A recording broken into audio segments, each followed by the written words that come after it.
this week's episode of Faster Masters Rowing Radio.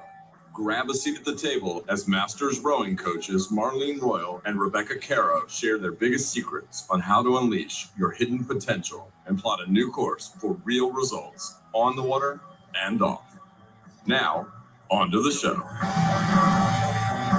Well, hello everybody, and welcome to another edition of Faster Masters Rowing Radio, where today we are mostly talking about heart rate variability.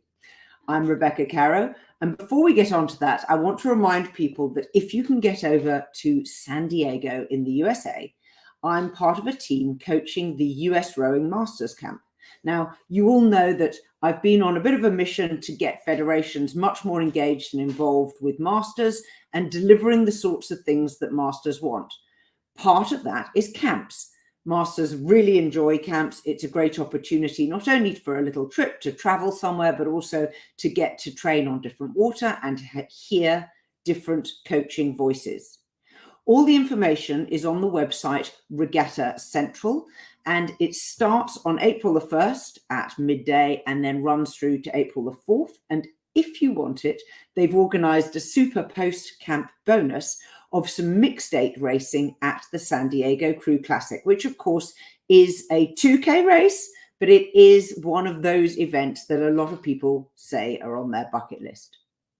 Alongside me in the coaching team, led by Leslie Anderson-Wright, are Lindsay Shuk, Volker Nolte, and Al Morrow. The last two are both from Canada, and a couple of other people who I can't instantly bring to mind, but we're going to be focusing on a mixture of small and big boats. All the boats are provided. US Rowing has brought 2 trailer loads of a gigantic number of equipment across the country. So all you have to do is get yourself there. The price and everything is on Regatta Central, and there are room for around 7 additional athletes. If you want to come, please sign up. And I very much look forward to meeting you there because I booked my flights last night. Now, it's just turning March here in New Zealand. I know it's still the 29th of February in the rest of the world. If you have something really important to do on the 29th of February, remember to do it today, because otherwise you've got another 3 more years before you get another go. And I learned yesterday that every leap year is also an Olympic year. So that's quite a nice way, if you follow the Olympics, to track when the 29th of February comes around. The programs which we've written for Faster Masters Rowing subscription customers this month are moving into gear for sprint 1K racing. We have the remainder of a 2 to 5K long distance race program here for people who are still doing long distance races during March. When they finish that, and there's a taper week to bring you to a really good athletic peak before the race, when you finish that, you move on to a base training program, which gives you a bit of recovery and starts to build your fitness for the different racing distance. For those of you who already know you're racing in May or June, there's a 1K program, which will take you up to a peak in those months. And for those whose big events not till later in the year, July, August or September, there is a 1K August-September peak program as well. For everybody, there are associated land training workouts for the gym, strength and conditioning. In the additional programs, for the performance article, we have a big feature on imposter syndrome and a cure for it. A lot of people have reported from time to time feeling a little bit out of their depth and wondering whether or not it's just a matter of time before somebody figures out that they shouldn't be where they are in a crew, in the boat club, in the group. Our rowing lifestyle article, which is all about aging well, focuses on Stuart McGill's big 3 spine stabilisation exercises. And these are really straightforward to do. We've got full instructions, and they're a really helpful way of keeping your spine mobility as you age. And pretty much anyone who rows should be able to also do these. Interestingly, Dr. McGill says that anyone with back pain should be able to do these exercises virtually pain-free. And I'm not an expert in back pain, but I have suffered it. And so I commend that to you. And our technique focus is about the sequential versus the concurrent stroke. And I'm not going to try and explain that now, but dive on in and you'll have a look and see what are the different ways of actually delivering power in the power phase of the rowing and sculling stroke. Our bonus is titled Oreos, Licorice and Jello. You have to find that out for yourself. Now, to check out any of our programs, go to fastermastersrowing.com/join. You will see the individual program featured there and a discount coupon for your first month if you'd like to give it a try.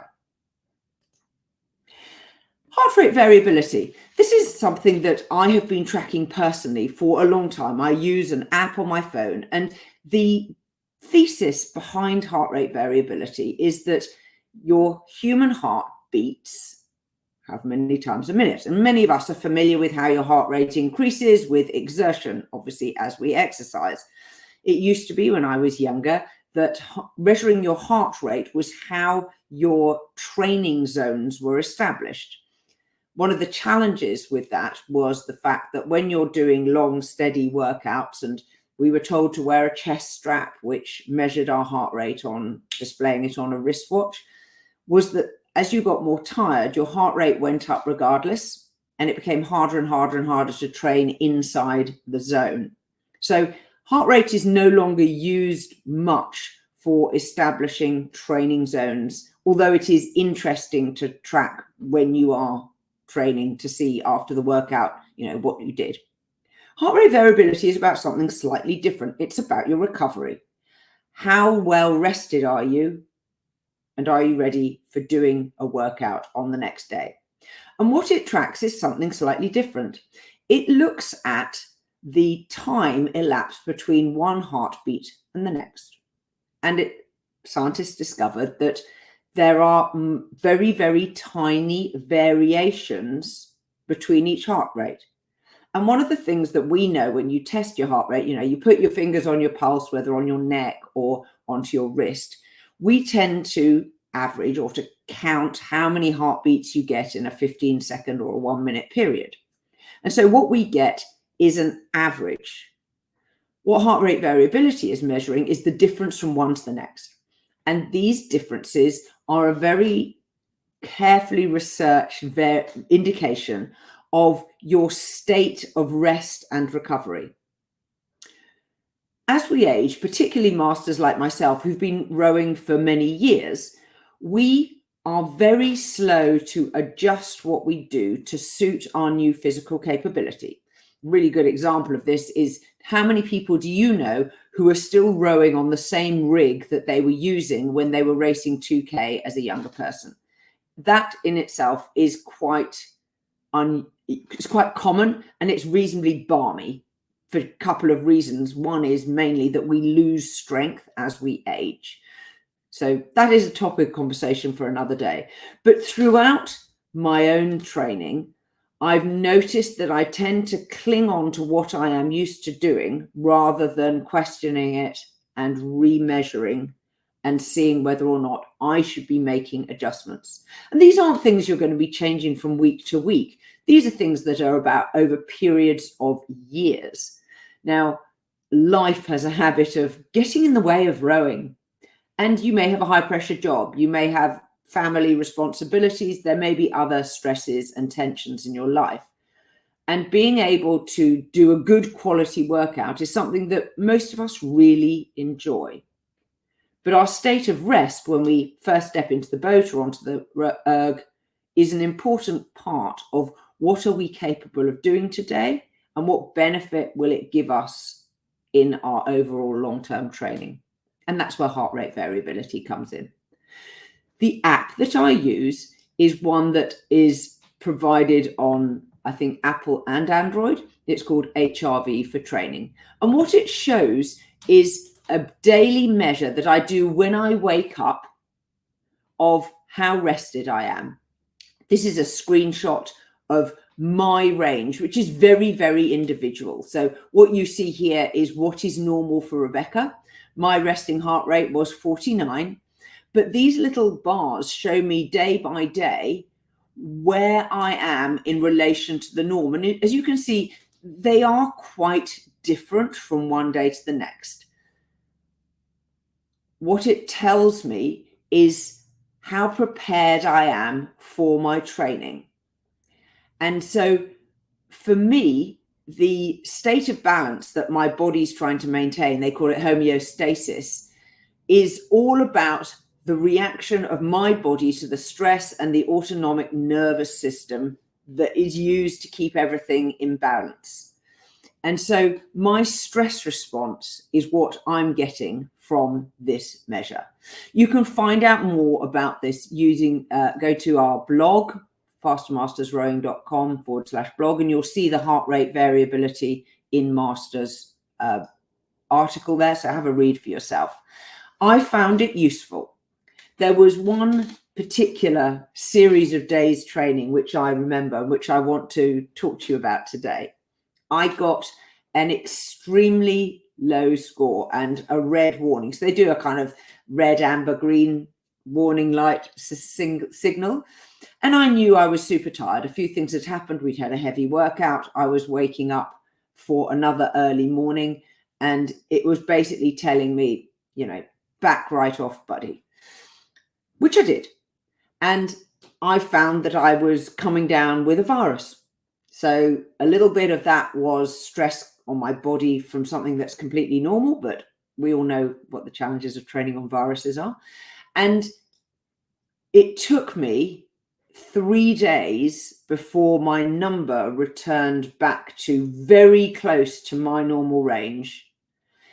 And I did train, but I did not exert myself in the way that I had planned to do. And it was quite a clear indication of how the virus, which was not visible, I didn't know that I was, getting a cold at the time, had enabled me to recover from the virus quicker because I stopped overexerting myself earlier. So just a small anecdote from my own experience. And I wondered if any of you have got had a similar experience. Heart rate is an important part of our training and our aging. And one of the things about heart rate is that there are medical conditions, of course, that we can have, which may also affect us. And so when I posted up that I was going to be doing this podcast, there were some quite interesting remarks from people in the community. Andreas von Muldau says, rowing really takes your heart rate down. He recorded 36 in his morning heart rate check. But he said it wasn't good feeling like you need to do some push-ups in order to get back to bed. But he was lucky. He was diagnosed with the chap problem that his heart walls weren't thick enough. So a low heart rate, he reminds us, is not always good. He said you need to detrain for weeks to get your heart going in a normal way again.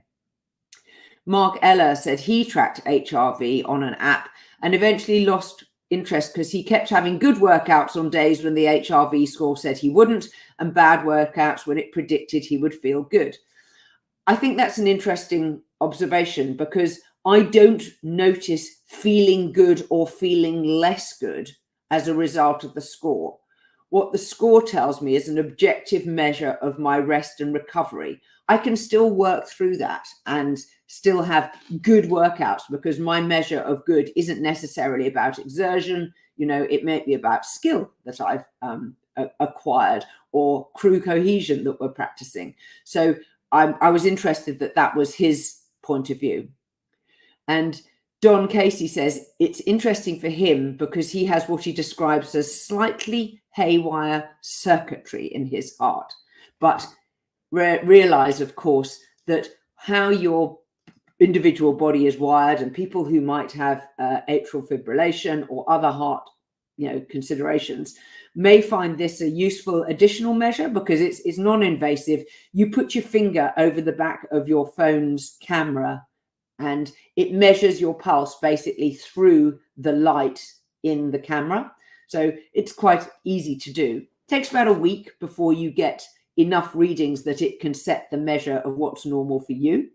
But I leave that with you as something that you might like to have a little look at for yourself and see whether or not measuring your heart rate variability and your rest and recovery enables you to be more consistent with your training and to get a better long-term outcome for your personal fitness and your training as you build up into the middle part of the year. If you found anything that I've talked about today useful for your own training, please consider supporting the podcast with a donation. They start at as little as $1 a month, and we are extremely grateful to everybody who currently supports us, because without you, the costs of running the operation would be quite high on myself personally. Till next time. We are part of the Rowing Chat Podcast Network. Please tell your rowing friends about the show. And if you've learned just one helpful thing from today's episode, please consider supporting the show for as little as $1 per month by visiting fastermastersrowing.com/podcast.